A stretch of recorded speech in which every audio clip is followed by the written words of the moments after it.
we have the gross motor, in which motor we discussed last time in Hayang. So, even in terms of gross motor, so 36 to 48 months, so please read.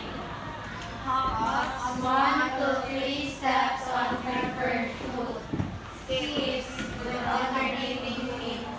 Jumps and turns. Stands on one leg without falling for endless exercise. Rolls the ball overhead with control of direction. Throws the ball overhead with control of speed. Keeps the ball with control of speed. Okay, so thank you. So, mabantayan ninyo based sa mga ibang sulat dire, so around 36 to 48 months is mo na ilang kaya buhaton. So, they can have 1 to 3 steps on preferred foot. So, kabantay mo sa mga bata is mo na usually gid nilang ginabot, tabi nagwala sila lingaw. It is because it develops their motor, cognitive, and social development.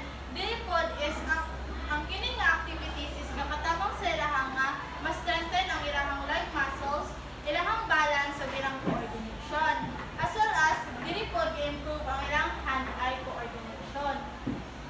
Next is sa fine motor skills.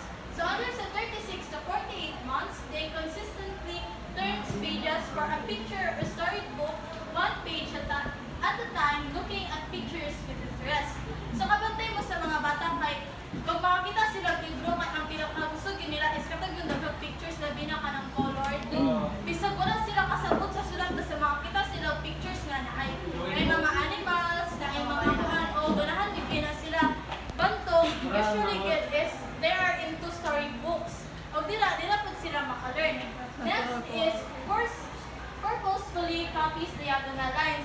So kabantay mo sa mga preschoolers nga ang ginapa-activity gid sa ilang mga teachers is kanang diagonal lines, straight lines, o dapat kung unsay shape or unsay kanang buhat sa kanang pinaka first mo gid na siya hangtod sa pinakalas, so dapat straight gina para sila makadawat og 3 ka stars.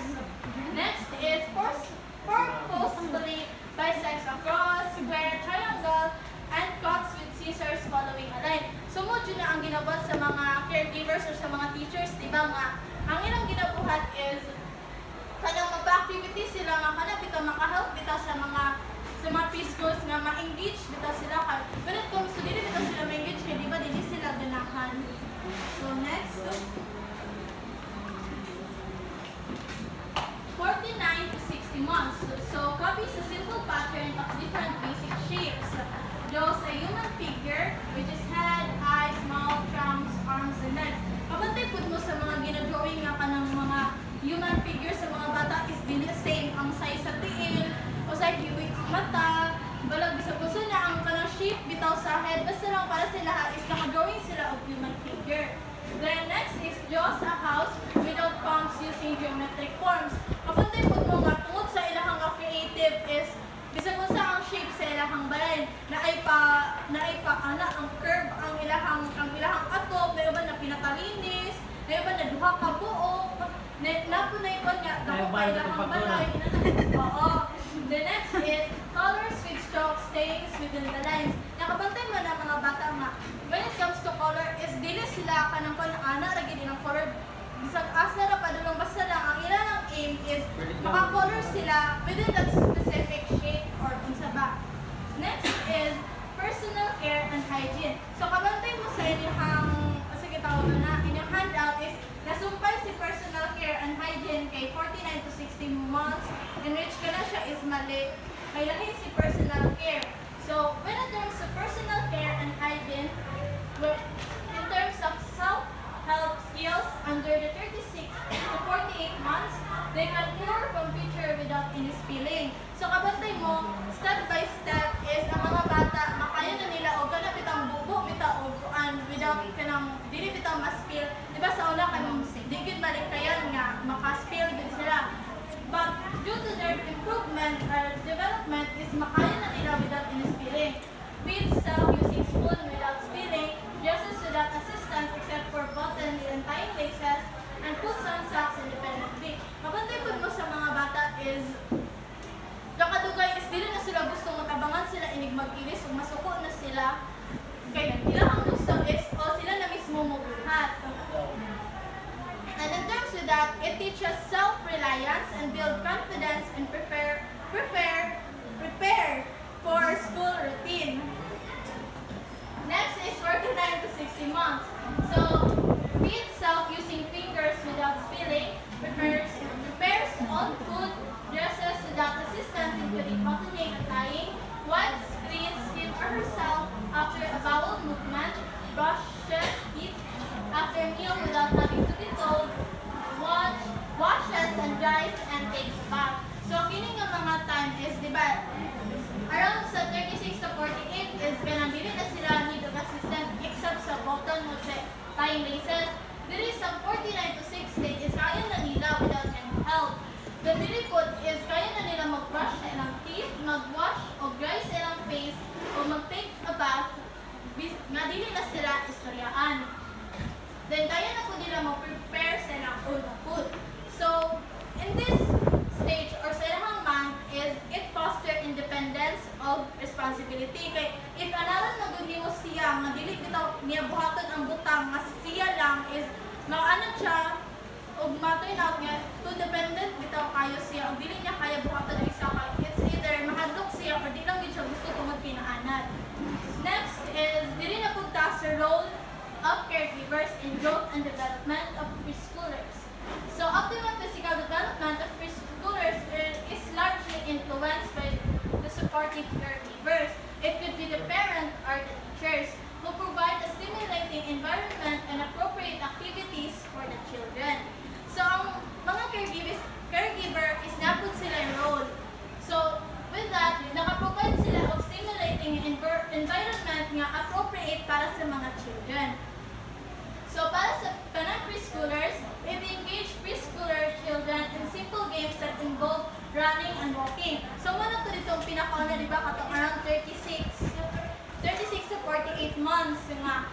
Imbis na mo, bitaw silang pugnan, bitaw nga ka na magdagandagan or ka na magbuhat, bitaw mga butang, bitaw nga gusto nila. Imbis kayo mo silang pugnan, is pasagdanin mo sila for them to be able to improve and encourage motor development and strengthen gross motor skills. Then, it provides them with toys for catching and throwing such as soft large balls and bean bags, have balancing activities for preschoolers, use slow balance beams and lines on the classroom floor or playground, allow opportunities for rough and tumble play like in a grassy area or soft mats.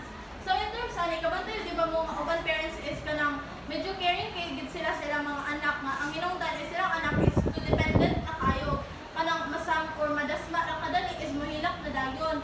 When it help ani nga allow nimo siya opportunities for rough and tumble play is ibis nga example gamay nga tumba nila is kanang di bitaw sila mahilak bitaw kan anad na sila. Next is to ensure that preschoolers get enough rest and sleep. Setting a routine for bedtime is ideal. Mopod nito gi-mention ni Miss Buhayang nga ang rest ug sleep sa usa ka bata is ideal pod. Kay dire is ma-improve pod ang ilang nutrition. Next is model a good eating habits for preschoolers. So, di ba kita as models or caregivers is dapat naabot tayo role nga kanamutabang bitaw sa mga bata bitaw nga imbis nga magpakita ta sila nga atong ginakaon is kanang mga junk foods or not healthy kuan. Ang atong encourage is more fruits, vegetables, water, and fresh juices rather than processed foods, sugar, snacks, and sodas. Next is for 3 years old. So para sa 3 years old, it encourages development for hand-eye coordination by providing large buttons or old beads to string on a shoelace. Next is big ball. Show children how to throw, catch, and kick balls of different sizes. Show children how to hop like a rabbit, tiptoe like a bird, waddle like a duck, and slither like a snake, and run like a deer. So, kini po yung mga activities is kanang makakonta sila nga engage bitag sila sa ilang ginambag na activities. Next is encourage free expression in art projects. Avoid asking what children are drawing. 3 years old may not know or care but simply enjoy the process of drawing. Diba pagantay po mo sa bata kay mag-drawing sila, for example, mag-draw sila o baka pero kailan na deform bitaw ang shape sa baka. Siyempre nakita ko sa inyo, mamutana kita nga, unsan na, bisag ka pero ano tayo na baka sila, wala na sila lapot sa kung silang gidrawing as long as they are enjoying the process sa ilang ginadraw. Siyempre, kung sa'yo makakita mo po na ilang itubag, ang problema lang is na deform ang ilahang shape sa alanguan ng ilahang gidraw. Usay po, perfect kayo. Usay is, kanang dili bitaw tungod sa ilang creativity. Next is provide a variety of, encourage children to experiment with new media like cork, sawdust straw, and string or yarn. Teach children to mix different colors with paint. So, dili lang only ang ilang drawing skills but also ang ilahang engagement with colors. Next is for 4 years old. Encourage physical development, play follow the leader, pretend to walk like various animals. Set up an obstacle course indoors with challenges such as crawling, climbing, leaping, balancing, and running across stepping stones. Then lastly, encourage walking with a bean bag on the head. Then lastly, for 5 years old, encourage body coordinations and sense of balance by playing. Follow the leader, like we mentioned ako kanina sa 4 years old. Then teach sa walking and twist and statue or freeze guards to provide an outlet for their drive for physical activity. Play games that can teach right and left directions. Help children learn to use pair of scissors by letting them cut out coupons. So with that, the roles of the caregivers in supporting preschoolers' development could help them in learning independence, get emotional support, enhance language and comprehension, and have a safe and stimulating environment. So by actively supporting preschoolers with the help of the caregivers, these areas can help them to grow into independent, confident, and capable individuals. So I think that would be all. Thank you.